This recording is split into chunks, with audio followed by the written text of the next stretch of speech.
एक महत्त्वाची बातमी आहे। स्वराज्य पक्ष प्रहार संघटना एकत्र विधानसभा लढण्याची शक्यता आहे। संभाजीराजे आणि बच्चू कडू एकत्र घोषणा करण्याची शक्यता आहे।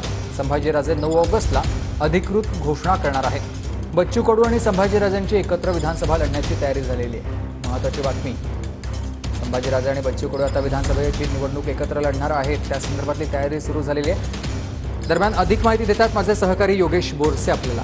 योगेश, सुमित, छत्रपती संभाजीराजे यांची जी स्वराज्य संघटना आहे त्याचं आता राजकीय पक्षामध्ये रूपांतर होणार आहे। त्याचं रजिस्ट्रेशन सुद्धा करण्यात आलेलं आहे। येत्या 9 ऑगस्टला स्वतः संभाजीराजे याची अधिकृत घोषणा करणार आहेत। तर दुसरीकडे प्रहार संघटना या दोन्ही नेत्यांची चर्चा झालेली आहे आणि आगामी विधानसभा निवडणुका एकत्र लढवण्याच्या चर्चा सुद्धा सकारात्मक झाल्याची माहिती मिळते। त्यामुळे छत्रपती संभाजीराजे यांची स्वराज्य संघटना आणि प्रहार संघटना, बच्चू कडू यांची प्रहार संघटना हे एकत्र आगामी विधानसभा निवडणुकीला सामोरं जाण्याची शक्यता आहे। धन्यवाद माहितीसाठी तुम्ही।